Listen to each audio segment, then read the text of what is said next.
So there are two loose heads just floating around in here somewhere? You can hear them at night. They whisper to each other and then cry. Since our host isn't here, would anyone care to mix me a drink? Horror films ask us many questions. Who will survive and what will be left of them? Who's going to believe a talking head? What's blood for if not for shedding? Do you like scary movies? Have you checked the children? Maybe we'll find the answers together. Thank you for joining us on Photo Flow, Terror in the Smiles. Here are your hosts, Eric Jones and Jake Almond. Good evening. I'm your host. This is Jake from Photo Flow. We are excited for the future of this podcast. We've made it through our first year, and right now we're wrapping up our first season. We've already covered many of our favorite horror films, but we always have more. We want your help in making season 2 better than the first. We've recently expanded to YouTube. We found out some people prefer it as a listening platform, and we've already gotten a pretty good response. So we'll be updating that feed every Friday and Sunday. Photo Flow will continue being updated every Wednesday on traditional podcast platforms, probably like the one you're listening to right now. Since you are listening, Eric and I want to take the time to thank you sincerely for supporting Photo Flow. We also want to invite you to join us on Discord. You'll find an easy place to leave us messages and even join us for live shows. We'll post the schedule so you know when to join in. Thank you for listening to Photo Flow. Terror in the Smiles. One of the genres, at least the modern era of the horror genre, one of its progenitors will probably say is Alfred Hitchcock's Psycho from 1960. And this year, as you've all heard when we were discussing Rope, Hitchcock is one of my favorite directors. Actually, probably is my favorite director. I'll say him and Stanley Kubrick, it's a tie. But I probably would say it's Hitchcock probably takes the 1A spot, whereas Kubrick might be the 1B. And Psycho is my favorite of Hitchcock's work. It was pretty sure it was the first one of his films that I've seen. Matter of fact, I know I'm pretty sure. But the reason why I came to know it was because of my grandmother, who saw Psycho in theaters in 1960, not of her own volition. It was her birthday, and I forgot what movie she said that she had wanted to see. But my grandfather, so in real old school male fashion, whatever it was she wanted to see, he wasn't going to see it. Too womanly or whatever. And he was like, well, we're going to see Psycho. And now my grandmother, she didn't actually have a problem going to see Psycho. She actually did like Alfred Hitchcock's films. She loved Rear Window. She loved Dial M for Murder, loved North by Northwest, loved Vertigo. So she watched his show, Alfred Hitchcock Presents. So she definitely had familiarity with it. And I remember it was like one year time I was at her house, and she was just describing to me what it was about. And she said, it's about this girl who steals some money, and she ends up getting killed. And I was like, really? That's the movie? So I'm thinking that this is literally the whole plot of the movie. It's a crime. It's just a crime film, Yeah, that the movie starts with a young woman stealing some money and it ends with her death. And then one day it was on Turner Classic Movies or AMC, back when they actually used to show old movies. And I sat there and I watched it, and I was honestly just kind of blown away that this older black and white film kind of took a hold of me, and that I found it engaging and thrilling, and that I was just held on every every frame of it. And so that was my first exposure to Psycho and to Hitchcock. Funny story, the shower scene unnerved my grandmother. So I remember her saying that she took shower that afterwards she started taking showers with the bathroom door open. And the That and the makes it curtain open. easier for Norman. Yeah. I would have been like, I would have just added a lock to the door. Yeah. Yeah, see, yeah, that's what I was thinking. I would be like, well, personally, I would just make sure that the door is absolutely locked, and but yeah, She just it wanted a clear shot out to the hallway if she had to yeah, make a run for it, I guess. yeah, and it was funny at her old house. It was fun because the bathroom was at the end of the hallway, and so you had to walk down the hallway, but um, the hallway was all wooden floor, used to creak, so you couldn't really sneak down there, even if you want to. But nah, she was Psycho was a movie that unnerved her, and even though she was a fan of Hitchcock, she was not fond of happy with my grandfather for making her see that on her birthday, which was actually a habit that he used to do. She'd be like, he'd always say, "Pick something for your birthday," and she would pick it, and he's like, "Oh, we're not going to go see that," and then they go see something else.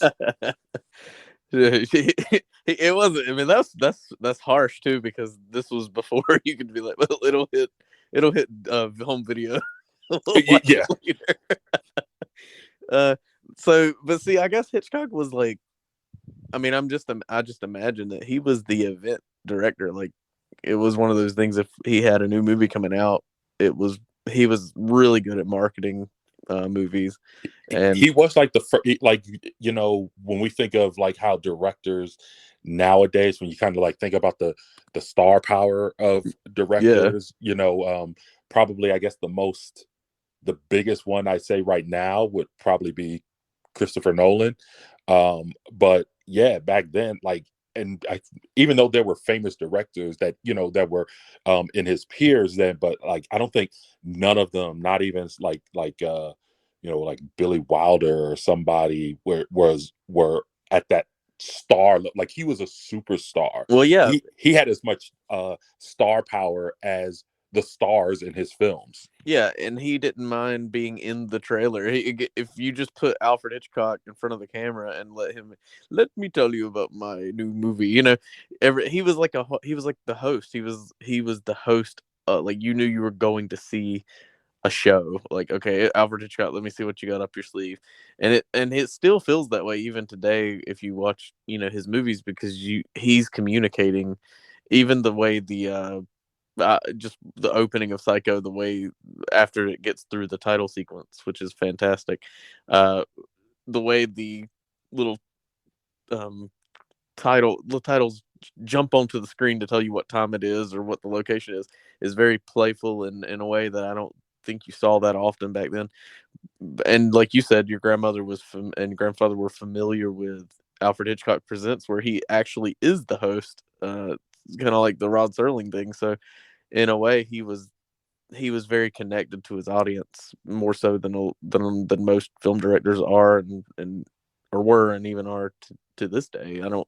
There's not that many film directors that want to be the face of the movie that they're presenting. I mean, but he was proud. I mean, he knew he had something good, and he was proud to show it to you. And I mean, that's kind of fun. I mean, they're just, you just don't get that very often.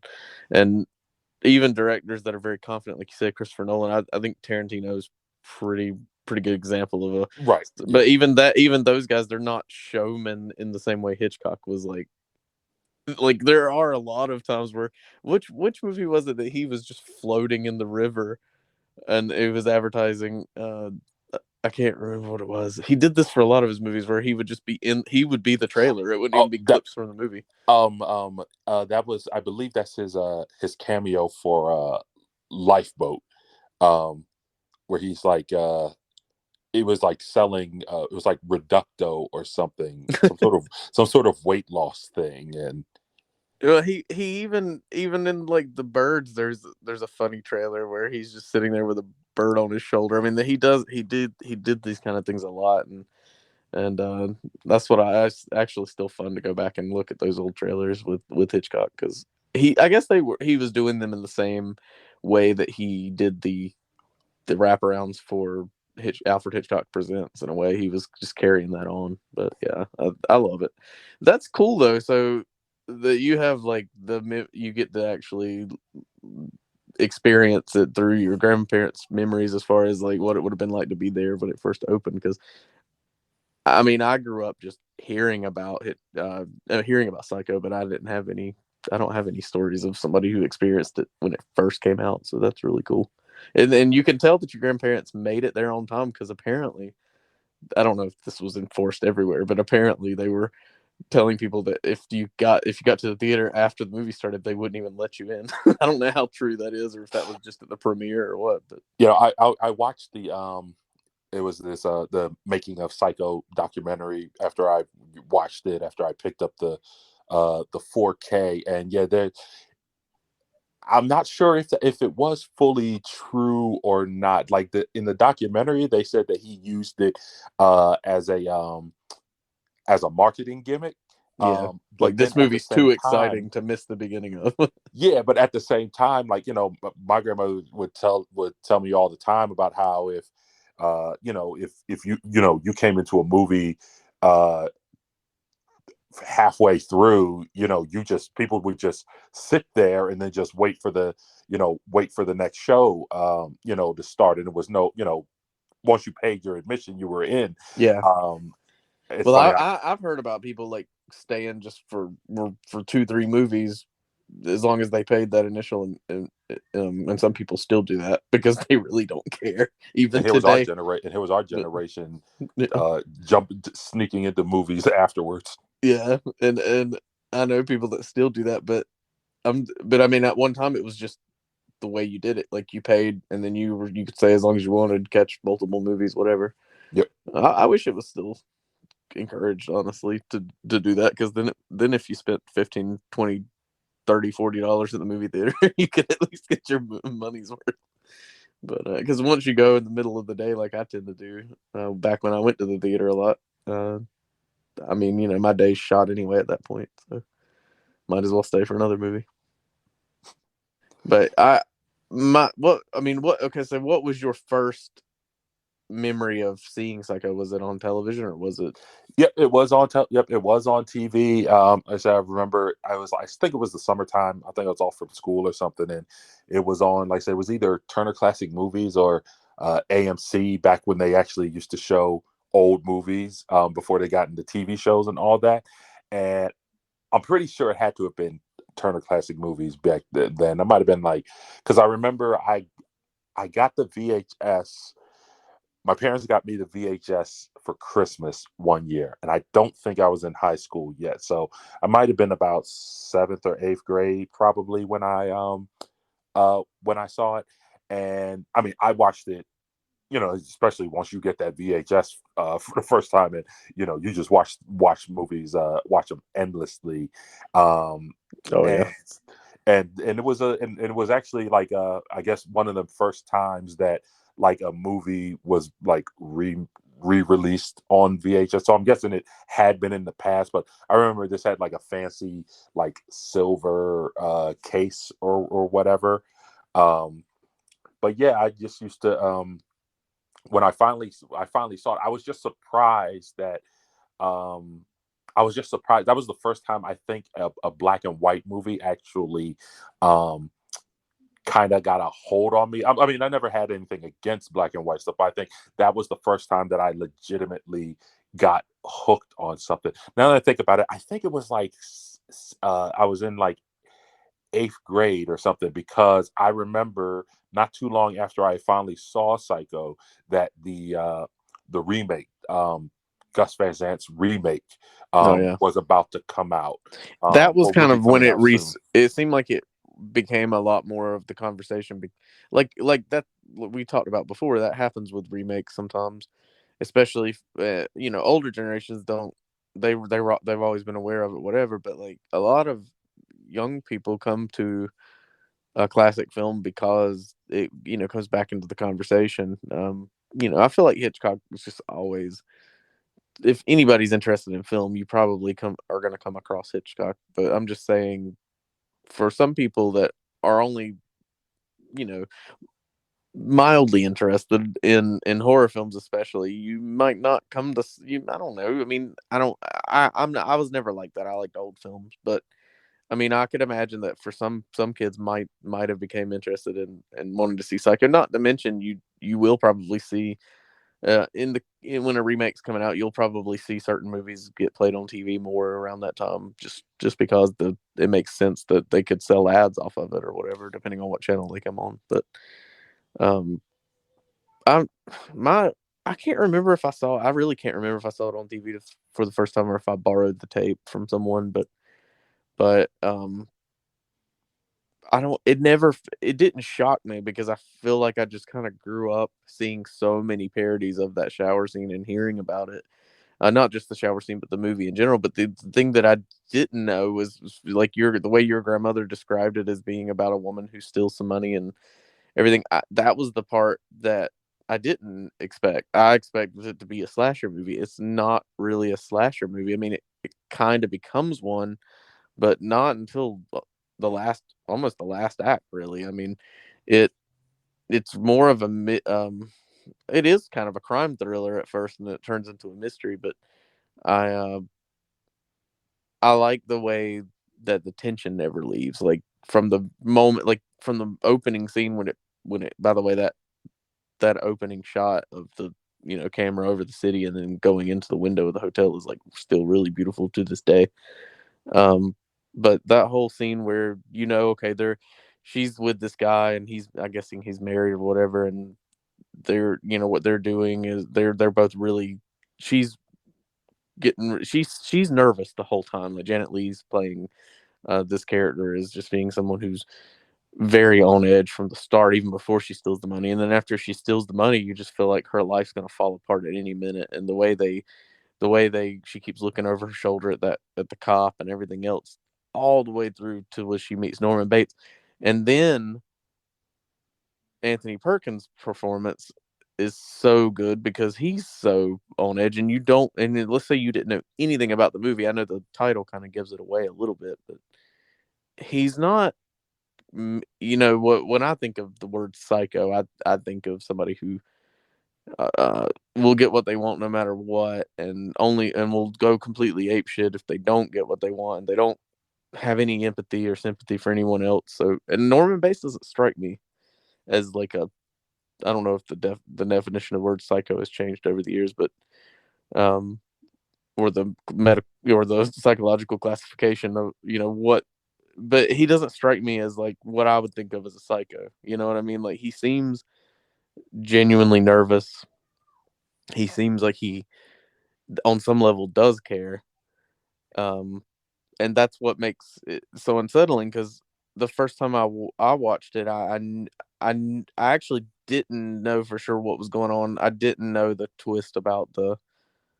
Well, we spoil everything on here because we're talking about stuff. But if you haven't seen any of these movies, you should probably watch them before ever listen to a podcast like this. But I didn't know about the mom and the whole twist with that. Did you know about the twists before you watched it? Because it sounded like your grandmother told you like just basically the first act and nothing else.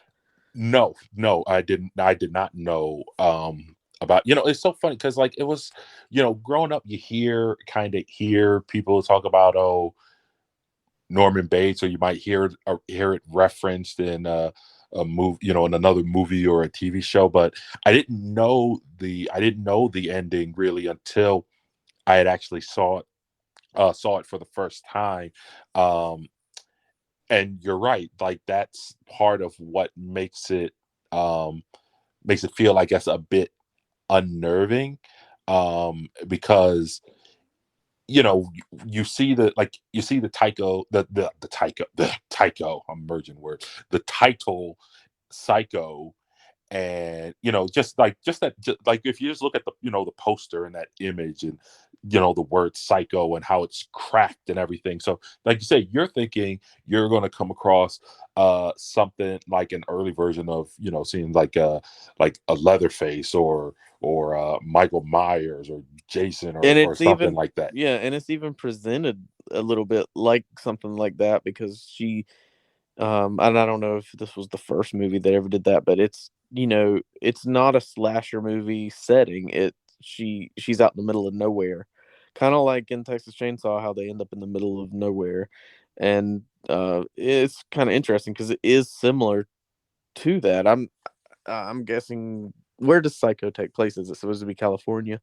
Arizona. Well, Ar- it starts in Arizona, and then yeah, I think where the motel is in California. That's right. It does say Phoenix, Arizona, or something like that at the beginning. But so wherever she's at, off interstate, off the interstate or whatever, when she gets to the, because doesn't he says something like, we don't have that many people out here anymore because of basically the interstate highway kind of took a lot of, and that's kind of interesting because I don't know of another movie that was commenting on that at the time, but that was really happening, like, to a lot of these out of the way places when there was no longer, people were no longer taking like Route 66 and all that kind of stuff.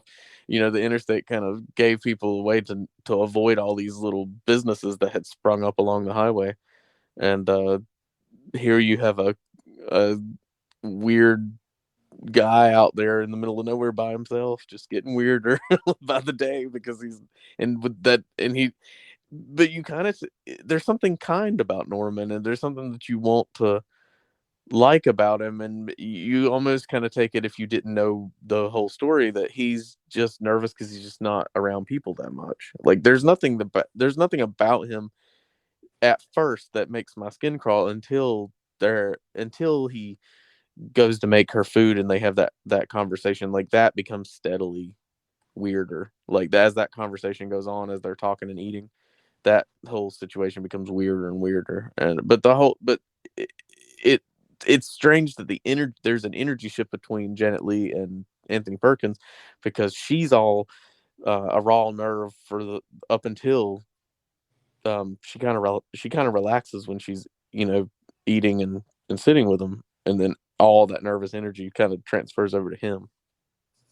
But like we were saying, neither one of us knew that the whole story yet. Like, I had no idea that he was keeping his mother's corpse and all that kind of stuff. Like, none of that. And I'm like, how did that not get spoiled for me? But uh, all you ever heard about was the shower scene. So Hitchcock does this really brilliant thing, and I know he did it because that's the big twist at the end of the scare at the end of the movie. But you never see anyone's face that's doing the stabbing, and you just assume it's a woman because they make it very clear that it's probably Mrs. Bates that's doing it. And in a way, it was Mrs. Bates that did it. But I think that's really brilliant, because I think for a lot of people, somehow or another, this movie hasn't been spoiled to death. Even online now, when people talk about it, it doesn't seem like they really spoil it. Now, have you ever read the book Psycho that it was based on? No, and I was going to ask you about that. Yeah, so I actually last year I read the book, and it's actually, I'll say the book, it's kind of like the novel of The Godfather and the movie. I always say the novel for The Godfather is a bit more pulpy, a little bit more slight lower class, I guess you could say, and the movie kind of elevates the material a bit. For Psycho, it's the same thing. The the screenwriter Joseph Stefano, he wrote the script, but he made a key change. Now, you were just talking about how about Anthony Perkins' performance, and part of that is due to Stefano changing up the presentation of Norman. In the book, Norman is like he's overweight, he's middle age, whereas in the movie Norman looks to maybe to be, if he's not late 20s, he's early 30s or something like that. And in the book, Norman is just way more described as uh creepy, kind of like how you kind of see how some dudes act to some women nowadays anyway. And Stefano thought it made him the character seem real unsympathetic, and it would be hard to bring the plot along if he knew the audience couldn't the audience wasn't going to get on with this character because he's just a creepy looking dude.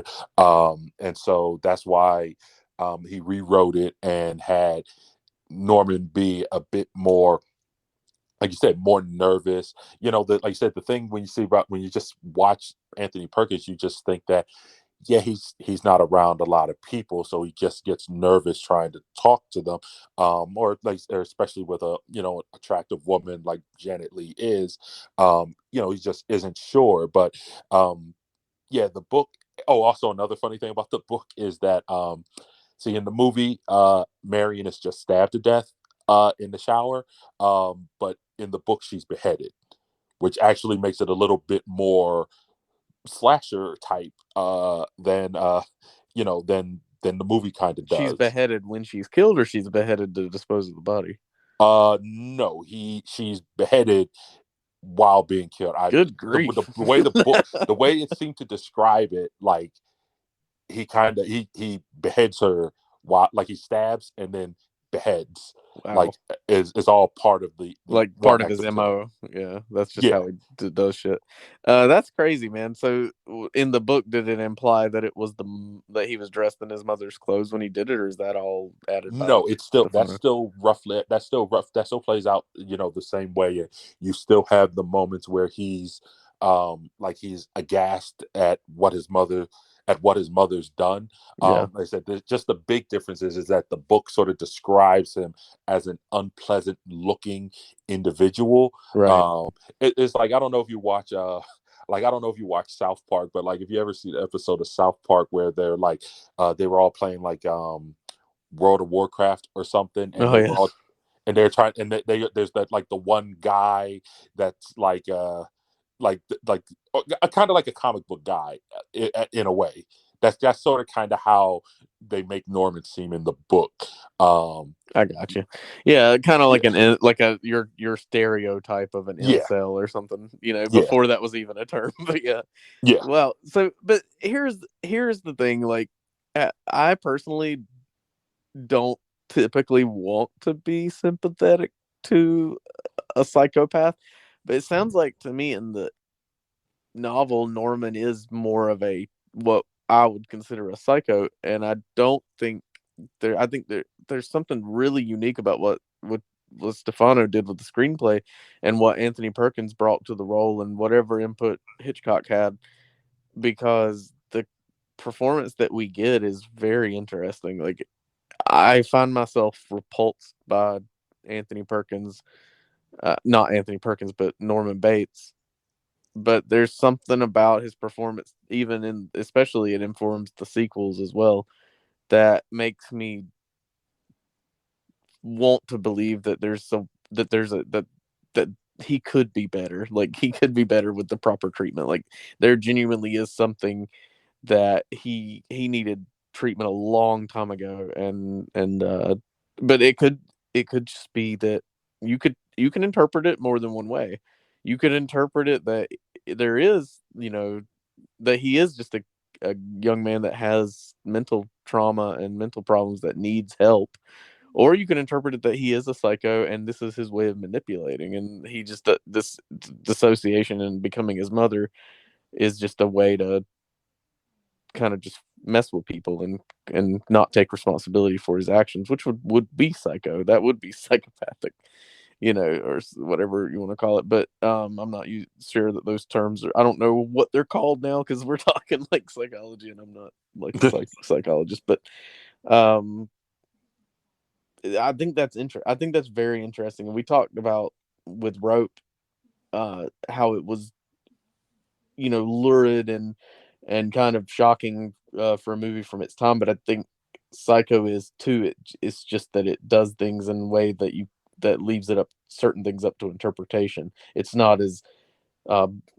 not as black and white, so to speak. It's very much like there's a certain undercurrent going on in Psycho, and I think I think it's that way with the character Norman Bates. I think through the sequels, you think you're getting some sort of answers on things, but they're really not any more. You really don't find out a whole lot more about Norman, even when it's going into his past. It's all coming from in the fourth one, for instance, that Mick Garris directed. It's coming from uh, him. He's the one narrating his life. How reliable of a narrator is Norman Bates? So That's a good point, which I never really thought of that, but that is interesting because it is him telling it. So yeah, you're right. and he's really a stickler for details. Like he wants things to appear a certain way, and he does start. The only times you really see him come unhinged is when someone even slightly disagrees with his worldview or whatever he seems. Even this conversation going on with in Psycho, and between when he brings Janet Leigh the sandwich or whatever, and they're talking. The only time he starts getting real weird is when she kind of challenges his worldview or his mother's worldview or his idea of what his mother's worldview. I don't, Yeah. we never really get to see his mother. We only get to see his mother through Norman, which is great because that just makes it so much creepier. That even with the sequels and I've never watched I've never finished Bates Motel, but maybe it's a little more literal or whatever. Like you actually do see his mother in that, and you actually do spend time with them. So maybe it has its own interpretation, and they had to obviously kind of pick their own lane to go with on that show. I don't know how in the shadows it leaves things, but to me, just watching it with what I know and not having read the book, my interpretation is that there's still a lot of details that we don't know. Even and it screws with my head because they could have done what you said, like the book, and go much more straightforward, just make them crazy, and that would have been fun. But it's not as interesting as what we're getting here. And I think Anthony Perkins is just brilliant in this movie. Like he's genuinely great in this movie. I think he's consistent through all of the Psycho films that he played in, and even the ones that he directed. I thought he did a great job. I enjoyed 3 a lot, and I know you're a big fan of 4. I like 4 as well, but I think the first, I mean the first 3 are especially like they're each of them are very different. Yep. Yeah, and I would say since you haven't finished, so I won't spoil it, but I will say since you haven't finished Bates Motel, I will say that it does kind of lead back to your like what you said earlier. The key thing is more with Norman and with his mother. I guess the thing is you'll see that there's a lot of trauma between the two of them that neither of them know how to resolve. I remember because I remember on Twitter a while back, someone had um, asked me does the Psycho, because they had never seen, I can't remember who it was, but they had never seen Hitchcock Psycho, and asked does the film make, I think they already knew the twist and everything, but they were just like, does the film make Norman's mother seem abusive? And I was like, no, amazingly, for a movie from the 60s, it actually does not. You really just kind of get the idea with Psycho and with its sequels that you just have a character who was experiencing something that nobody at the time knew how to deal with. Yeah, there's a And sense of tragedy. this is just the end result of that. Yeah, there is a sense of tragedy with it. You'd think that there's so many questions, but the thing, well, in the second one there's another twist to the plot that if we're just looking at the first movie, uh, you have to kind of ask yourself, like, could her name was Norma, right? Yep. You have to ask yourself if Norma herself could have been helped at one point, like, and how much of this, like, persona that they do kind of like, just Norman's idea of it is like you get the sense that he loved his mother. He was obsessed with his mother. But like how much of what happened, because he kills as his mother. Like these anytime, especially when it comes to sex, like anything sexual sets him off. Uh, Maybe she was just really strict and worried about him. But he what really set him off was when she fell in love with that man, and or whatever happened, and he poisoned them with the arsenic or whatever. How much of this was just like, we can't really judge Norma based off this first movie, like I said, because we don't ever get to spend any time with her. So how much of this, of her being portrayed negatively, the little bit that it does portray her, is just Norman's interpretation of how his mother was, or what Norman wants everybody to think his mother was, because maybe Norman is a psycho. Like, I don't know, it's really interesting because you could take it multiple ways. But yeah, I mean, you never I don't know. You never, the few times you do get glimpses of his mother, she seemed like she really cared about him. So was it just his anger over someone coming between him and his mom? Like in the fourth one, you get a little bit of flashbacks, because it feels like that's sort of the where the Bates Motel show kind of took from, more from the fourth movie. But because you get a lot of flashbacks to around when he was a teenager and everything, and his mom. How much of that was accurate, and how much of the bad things that happened are strictly Norman's fault? you know I don't know. It's interesting. And I think that, I think this kind of leads, even though it's not a slasher as we come to know it, but since like the driving force of Norman's killing tends to be, either when it comes to relationships or when it comes to sex, that it can say that Psycho may have helped maybe codify the slasher trope of sex equals death.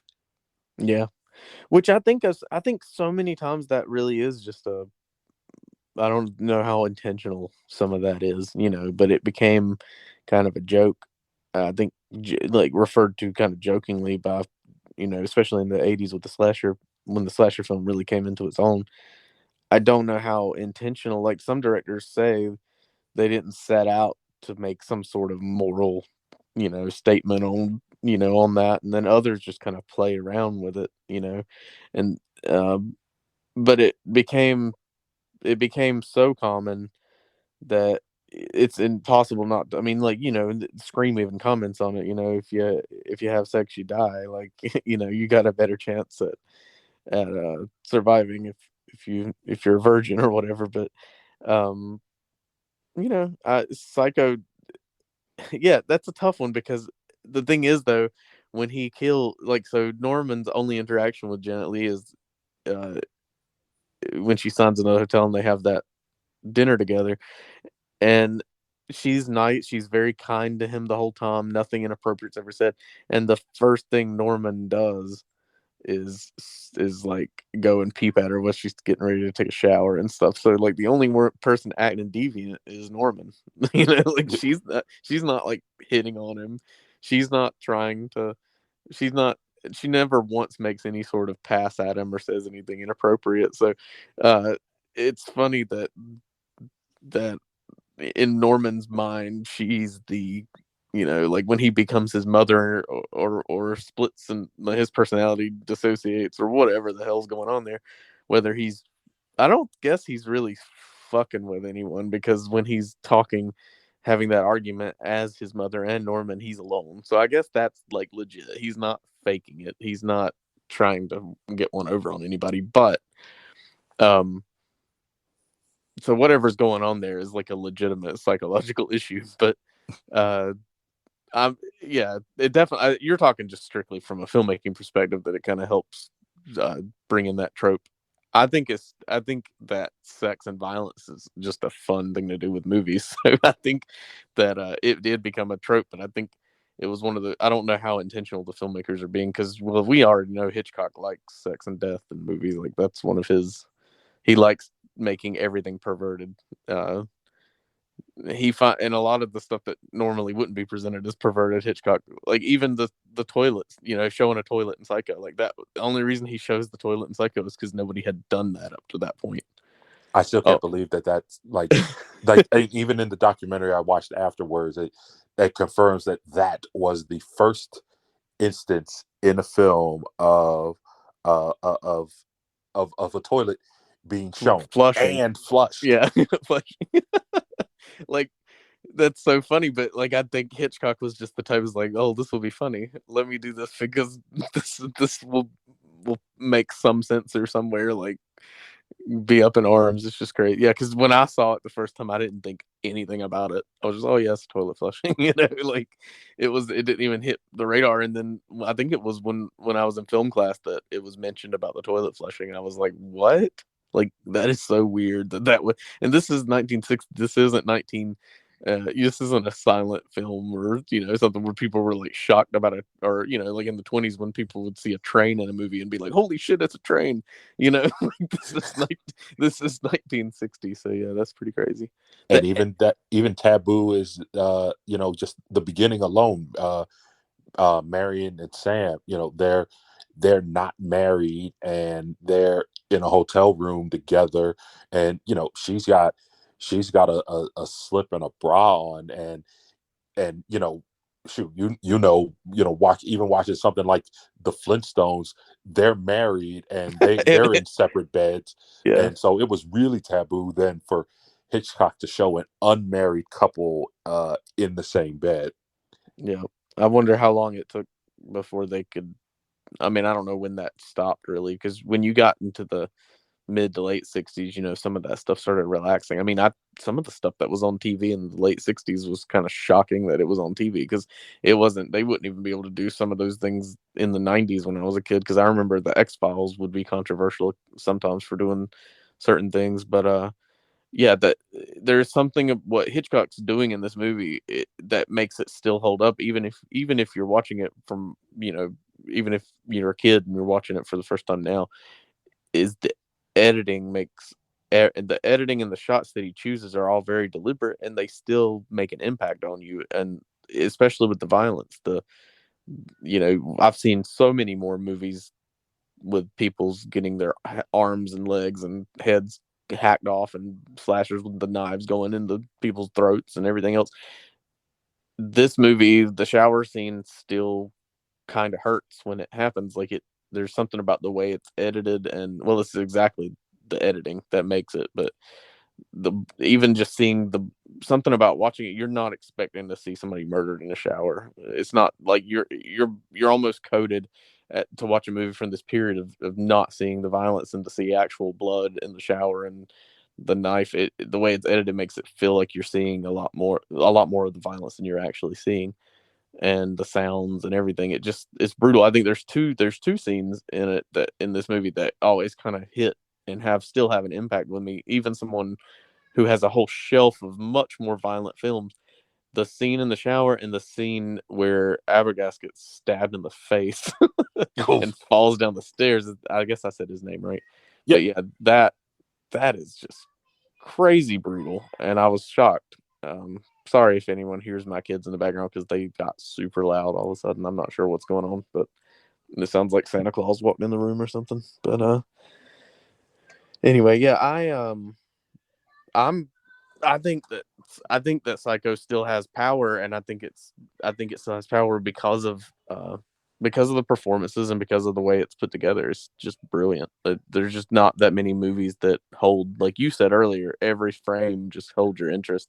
There is a sense of, even when you don't know where the story's going in the first act, there's a sense of tension building that's happening that it never stops. And I just, one of the best examples, if you just want to talk to somebody who's interested in filmmaking, of like how to build tension, and which, I mean, you're probably not going to be interested in filmmaking and then immediately make a movie as masterful as Psycho, but I'm just saying, like, it's a great example of, you could make even something as simple as filling out a piece of paper and buying a car and all these things. You can make it all incredibly tense, uh, as long as you have a good script and everything. But you were talking about novels to film.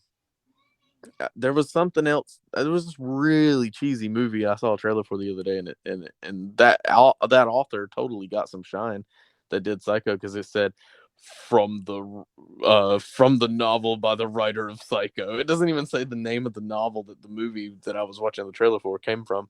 It just said from the novel from a novel by the writer of Psycho. So it doesn't surprise me that the novel is a little more pulpy, but there, for all the books are better, people, not always. I agree with you 100% about, I haven't read Psycho, but I agree with you 100% about The Godfather. And I would even go so far as to say Jaws is another good example of a movie with a lot more pulpy soap opera type stuff going on, that the movie just cuts the fat and makes it a much better, more realistic character drama. Yeah, I think like you said, what really makes Psycho timeless is, as you like, sometimes sometimes you sit to watch a movie, and after you got an introduction to the characters and maybe what their situation is, and you see the story sort of starting to get into focus, and you're kind of like, okay, what clues am I looking at, what context clues am I looking at to see where the story's going to go. And sometimes you'll be like, oh, okay, this is doing something like, a few days ago I watched Identity for the first time, and the first thing I'm noticing, I'm like, okay, this is beginning to feel like, Agatha Christie's, a bit. You kind of, you begin to pick that up. With Psycho, up until the shower, you're still trying to figure out, well, like, what is, because this movie is called Psycho, but like, what is this about? Leading up to her getting to the motel. And I think that's part, like you said, it just builds some tension, and it found a way, because you're just going to constantly be like, well, wait a minute, why are we still watching this? Like, I'm trying to see where this goes, because there's nothing that the movie's giving me at the moment to indicate that this is the direction, that this is the direction it's going to go in. And Yeah, something like that it's could have been a still to massive this. success or failure, but Hitchcock made it work, and that's just because he was so good. But especially by this point, this is like the crowning achievement of his career, pretty much. Podcast Ask Us Many Questions. Who will listen and who will return next week? Who will take the time to rate and review? Check for a new episode of PhotoFlow every week. Find us on Facebook and Twitter at PhotoFlowTerror, and Instagram on PhotoFlow_terror. Thank you for listening to PhotoFlow. We'll find the terror in the smiles.